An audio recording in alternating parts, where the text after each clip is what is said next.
Hey guys, how's it going? Hope you're doing well. My name is Crown, and today I'm going to read you some very interesting stories that I hope that you're gonna love. And now, without further ado, let's go!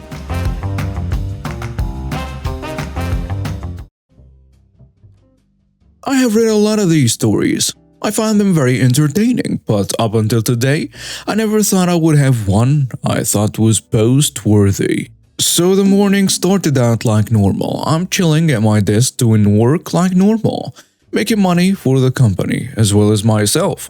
I hear talking from downstairs, nothing new. Then the talking slowly turned into shouting. I get a page on my office phone. The secretary tells me, "I need you to come down here, please." Is everything okay? Then I hear the crazy guy of the story yells, "You need to get down here now."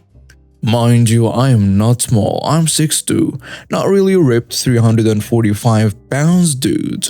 I worked outside in a shop from the bottom to get to the office. I know all there is to know about the company. The secretary has been here longer than me. She knows I know what I'm talking about. I ask, "Hi, how can I help you?" Seems to be the problem. The crazy guy didn't see me as he was still death-glaring our secretary. The crazy lady, who is the crazy guy's wife, saw me though, and she says, "Your company is full of lazy people and needs to shape up its act." The crazy guy sees me, steps back and grabs the wife to pull her behind him. At this point, seeing this, I knew he came to the shop for a fight. I used to be a bouncer at night to make extra money when I worked in a shop. Meeting people is one of the things you pick up quickly while working there. His posture suggested he was going to be aggressive. He says, "What kind of crap show are you running here? I need to know what is wrong so I can help you. You already know what this is about. I called you already. I told you I was coming down. Did you think I was bluffing? I'm not afraid of you." People who say that are usually afraid actually, but anyways. As I have received no calls this morning or yesterday about problem situations, I am at a loss. I look at the secretary and she shakes her head and shrugs her shoulders. The crazy lady says, "Oh my god, this is so unprofessional. I am gonna give this place a bad review." I say, "I still have not heard your reason for being here and what is upsetting you." "You know," the guy yells. "Well, I would not be asking if I knew." "This is utter nonsense. You did not deliver the trusses for the roof. Your customer service is a joke.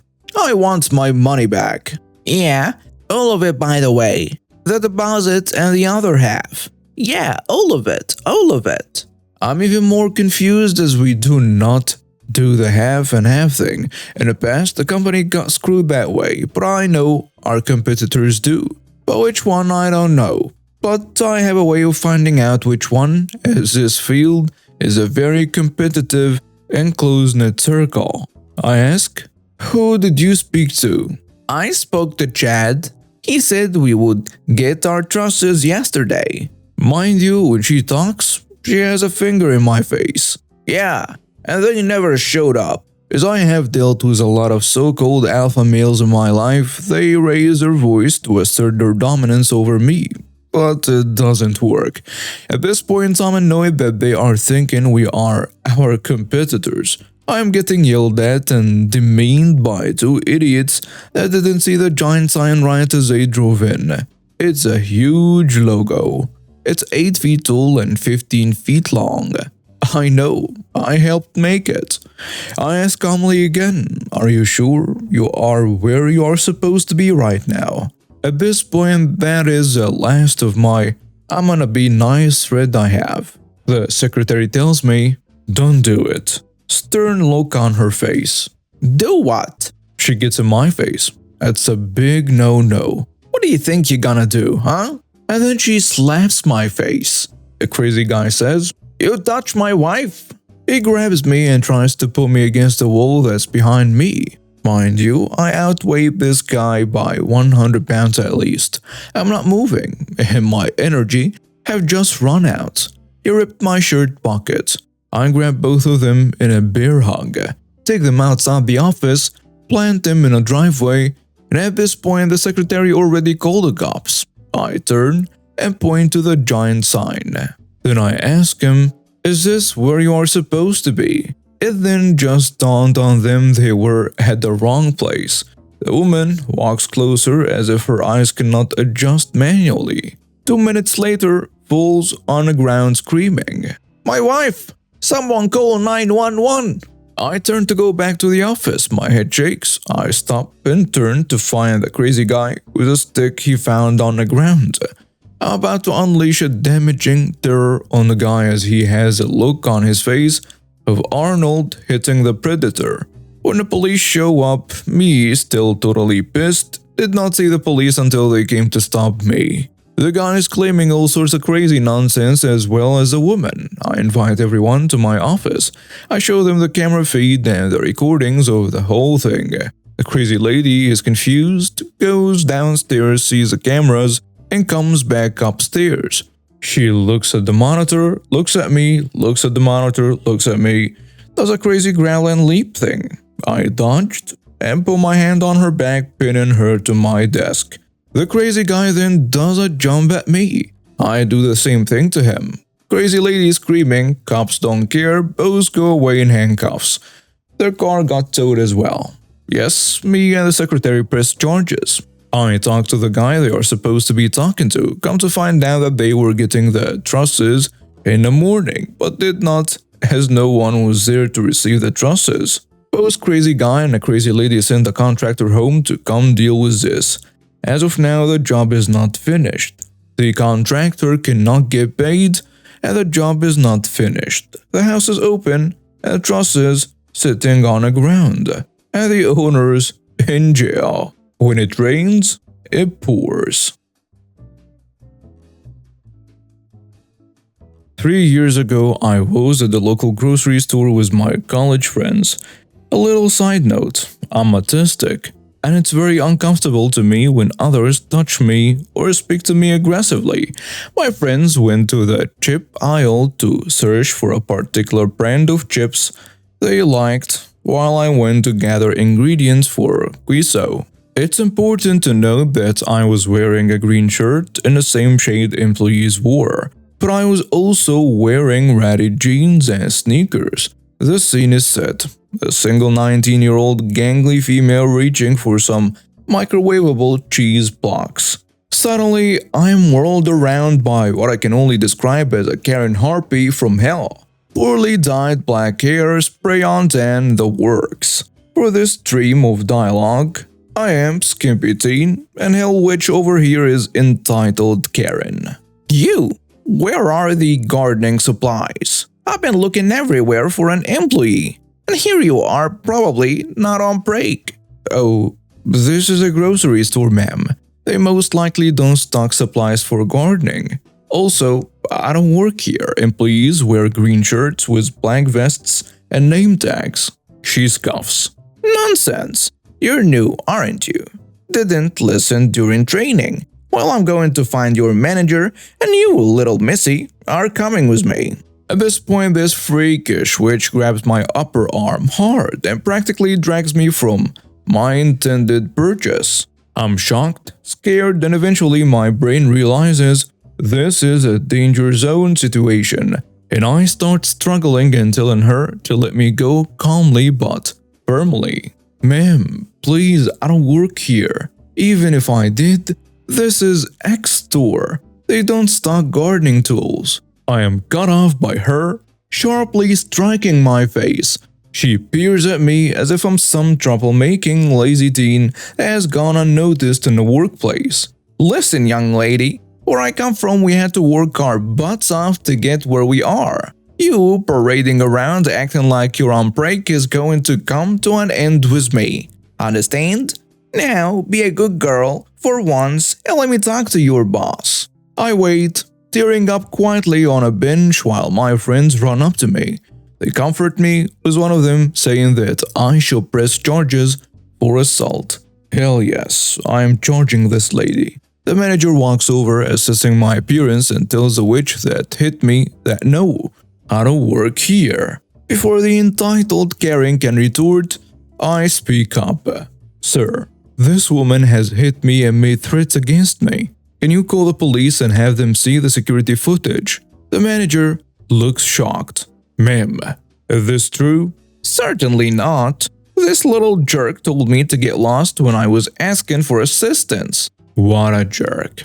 He tells her, well, this is a serious accusation, so I'm calling the cops anyway. The entitled Karen turns tail and bolts. My friends manage to coerce me into leaving the store and we go back to my apartment to eat and watch TV. Later, I got a house call from the cops with the entitled Karen in handcuffs. Turns out she had been shoplifting in that store for a little under a month by coercing younger college-age employees to check her out and forget to ring up things like expensive cuts of meat, bottles of wine, and so on. The employees were all too scared to do anything because she had a photo ID of the regional manager, who was her brother, and she claimed he would fire them if anything was reported. I told my cops my statement and they took it straight to her brother, who despite being close to her, pressed charges for theft, assault, and other grievances. For what I can tell, the entitled Karen goes in and out of jail these days for minor crimes. Back in high school, I was all about my car. Don't get me wrong, it was a rolling POS, but it was my car. It had a trade-in value of maybe like $5, but it was my car. I was learning how to take care of it, by which I mean I found where the dipstick was and how to pull it. I hadn't yet moved on to tire inflation, one step at a time. One day after school, I drove over to my friend's place. We jumped out, popped the hood, pulled the dipstick, checked the oil, and it was fine. So put the hood back down. I had no idea what an HOA was nor what it meant. I was just a happy, ignorant teenager eager to demonstrate how responsible I was with my wheels. A few days go by and we're hanging out at my friend's place when his mom comes home. She starts giving us the business and that I'm annoyed but trying not to be voice about a warning she received from the HOA regarding repairing cars in your driveway, complete with a photo of my POS with a hood up. Really, she was being pretty good, though clearly annoyed. We explained that we weren't repairing anything, that I was just checking the oil level and didn't even need any tools. Picture that had the hood up. She softened quite a bit and the focus of her annoyance shifted from us to the HOA since it's entirely reasonable for anyone to check the level of oil in a car. She finds her copy of the HOA rules and we all read them together. Sure enough, there is a bylaw that says you can't repair a car in a driveway. I protested that I wasn't repairing anything. I was just checking the oil. Reading the exact rules on exactly what was forbidden sparked an idea. I look at my friend, raise an eyebrow and say, "Fight the power." I propose my plan to his mom and ask for permission since she's going to have to deal with the fallout. She's on board since she thinks this is supremely stupid and we sit on motion. Cue the malicious compliance. Every day after school, my friend and I drove our POS machines to his place, parked in their driveway, raised the hoods, and just looked at the engines. No tools, we weren't even near them. We didn't check the oil, we didn't so much as touch them nor wipe them down with a rag. All we did was expose them to just let them breathe. After a while, I got bored so I started setting up Ben, easel, and drawing my engine 10 minutes at a time. My friend had to one-up me, so decided he needed some tasteful, artistic photos with his engine. He judged the best photos will be him laying over the engine shirtless and fake hugging it. Just absurd, over-the-top, moronic high schooler stuff. Predictably, the HOA was on us like stink on crap. The warnings quickly turned into fines, complete with pictures of both vehicles with their hoods up. Then more pictures with mine with its hood up and an easel in front. Then even more pictures with my friend's with its hood up. Him laying in the engine compartment and me taking pictures of him with a camera. Soon enough, his mom let us know it was time for the monthly HOA meeting. Of course, all three of us had to go in person to protest the fines. So the motley pair of us show up along with his mom and his mom's stack of fine notices. I brought along my engine drawing and we printed some of my friend's boudoir engine photos larger than normal. After a while, it was new business time, and my friend's mom stepped up.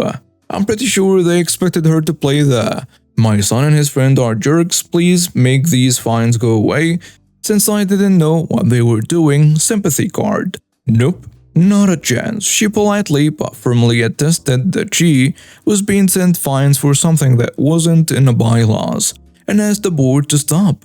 One of the board members spoke up saying that working on cars was against the bylaws, and clearly that's what was going on since both hoods were up. Oh, you should have seen their faces when she corrected them that the bylaws said no repairs were allowed, that there were no repairs going on in any of the pictures since no tools were visible, and that we were just doing art projects for school. Even longer faces were seen when she showed my truthfully completely terrible drawing of my engine, along with a date stamped a couple weeks ago pictures.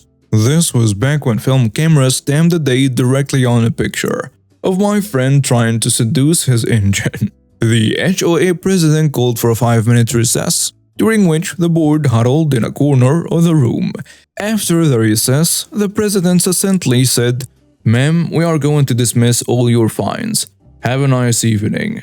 We near danced out of that meeting. Being the obnoxious jerks that my friend and I were, we had to do the drawing and photo routine a few more times just to make sure they weren't going to start sending more fines. They wisely didn't, and being victorious, we soon found other ways to annoy them. For context, I work in IT.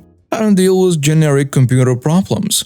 I'm an expert in a complicated program at work. Almost every department in my work uses this program. When bugs and/slash issues are found, I do my best to fix it myself. If I can't fix it, then I forward the issue to our vendor who manages the program for us. Taking new versions of this program is a big deal, we just don't take it. We install the new version in a non-production environment and every department must test it and sign off on it. This process can take 1 to 2 months to complete. Now, enter our Karen of this story. Know that dealing with her has always been an issue. She always gives me crap for bugging her when I have questions. I thought it was personal, but I asked other people in IT about her, and they confirmed that she is always a pain to deal with. We were one day away from taking an upgrade. This upgrade was important as it had new features that were needed for new clients, plus several extremely needed bug fixes. This is after we went through testing and got sign-off from every department to take the version. Of course, Karen opens up a help desk ticket on the new version. It's a big enough issue to cancel the upgrade, submitted literally in the final hour. Needless to say, even the higher-ups were pissed, and I got huge pressure to submit this to our vendor as soon as possible. The help desk ticket stated the issue, and at the bottom of the ticket was this sentence: "You may not contact me about this issue. There will be no IMing me, calling me, emailing me, or standing next to my desk." So I reviewed the ticket and can you guess what the issue was? User error. Cue malicious compliance. Since I couldn't talk to her about it, I went straight to the higher-ups. The same people pressured me to submit the issue, told them the problem, and I wasn't allowed to contact her about it. They said they would take care of it. About an hour later, Karen comes sheepishly to my desk. This was the nicest I have ever seen her. I pointed out the issue to her and she said she would review it. 5 minutes later, I got an IM from her saying to close the ticket. The upgrade then proceeded as planned. This happened several years ago. I wish I could say she got fired for this little stunt, but that didn't happen. However, I got the next best thing. She was no longer in charge of testing. In fact, I haven't gotten a single help desk ticket from her since. And now we have reached the end of today's stories. Thank you for watching and see you next time.